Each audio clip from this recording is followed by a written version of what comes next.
всерьез взялись за работу над вашим телом, то, конечно же, у вас возникает вопрос, как еще лучше и как еще быстрее достичь своих результатов без вреда вашему здоровью.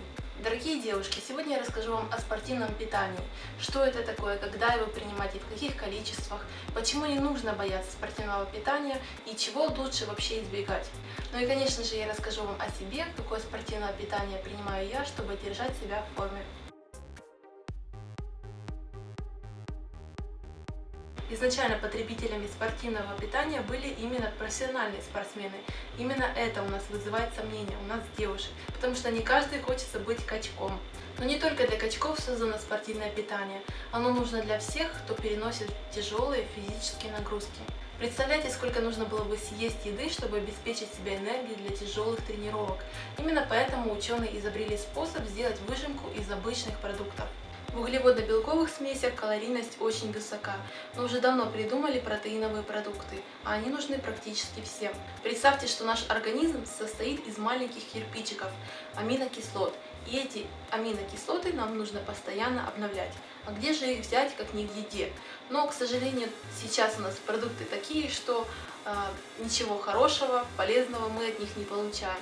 Это все из-за наших технологий переработки. А в протеиновых коктейлях и аминокислоты сбалансированы, и витамины, и минералы в нужных пропорциях, и калорий всего ничего, 100-200 на порцию. А вот химия, от которой растут мышцы, а потом разрушается печень, это запрещенные фармакологические препараты. К примеру, всем известные анаболические стероиды, искусственные гормоны. А спортивное питание – это привычные для нас продукты, просто переработанные в удобную для нас форму. Ну что ж, я надеюсь, я убедила вас, что спортивное питание – это не химия. Давайте теперь разберемся, что нужно нам, девушкам, чтобы выглядеть женственно, красиво и держать себя в форме.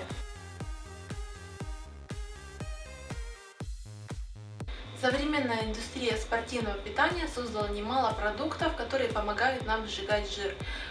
О минусах некоторых жиросжигателей я рассказывала вам в прошлом видео, но также есть совершенно натуральные, безопасные и легкие жиросжигатели. Прежде всего это относится к L-карнитину, безопасной легкой аминокислоте, которая помогает нам сжигать наш лишний жир.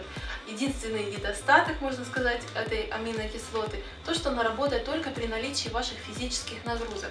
Просто так без никаких нагрузок он сжигать ничего не будет. Если вы стремитесь не только похудеть, но и укрепить ваши мышцы, то вы можете принимать протеин на основе молочных изолятов. Он практически не содержит жиров и калорий, также он поддержит ваши мышцы при нагрузках. Кстати, соевый протеин отлично подойдет вам, чтобы перебить ваше чувство голода и снизить ваш аппетит, при этом не дав организму энергии, вынудив сжигать его подкожный жир. Аминокислоты принимать можно, но только если для вас действительно важен набор мышечной массы, если вы наращиваете объемы или корректируете фигуру. Итак, что бы я не советовала принимать девушкам и чего вообще лучше избегать? В первую очередь, если вы боретесь с лишним весом, то вам просто противопоказаны гейнеры. Это белково-углеводные смеси, которые рекомендуются людям с худощавым телосложением, которые очень медленно набирают мышечную массу. Ну а, конечно, если у вас такие данные, то это то, что вам нужно. Прием креатина также не имеет особого смысла. Да, он дает нам силу, но зачем она нам нужна? Также креатин держит воду, что не способствует проявлению рельефа. Итак, что касается меня лично, какое спортивное питание принимаю я? Все вы знаете, что фитнесом дома занимаюсь я примерно уже 1,5 года. Я об этом говорила уже в прошлых своих видео, но хочу повториться.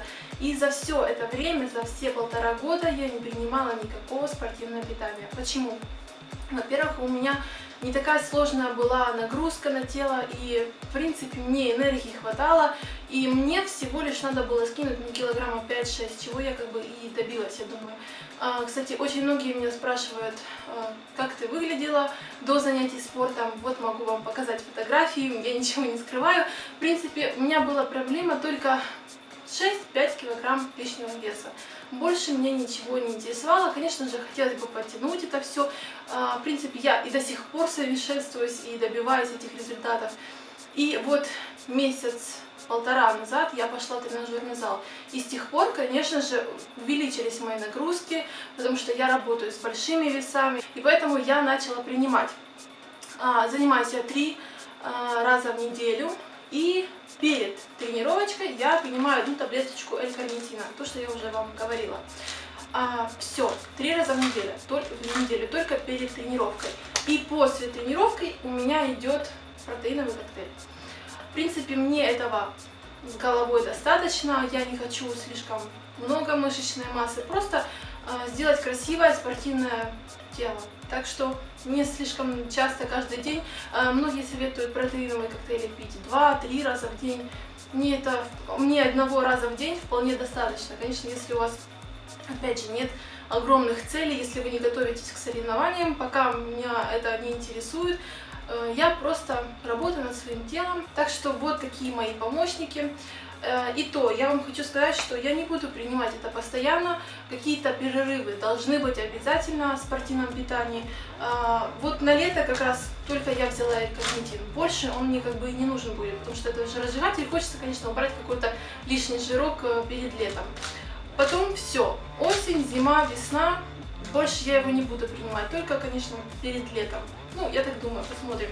И, кстати, он есть в 2 видах, таких вот в таблеточках и в жидком виде. Конечно же, я взяла сначала попробовать в таблетках, но в жидком виде он лучше, он просто быстрее усваивается и вкус поприятнее. Здесь такой вкус, не то чтобы вкус, а запах очень странный, я бы сказала, какой-то как приправы, я не знаю, мивина, знаете, помните такое? Скоро я, конечно, покажу вам разные рецепты протеиновых коктейлей, так что на любой вкус попробуем, посмотрим. И, конечно же, хочу вам напомнить, что 50% нашего успеха – это наше питание, а совместно с тренировками и спортивным питанием – это верный путь к вашему успеху. Если вам понравилось видео, ставьте лайки, подписывайтесь на мой канал. Всем удачи, пока!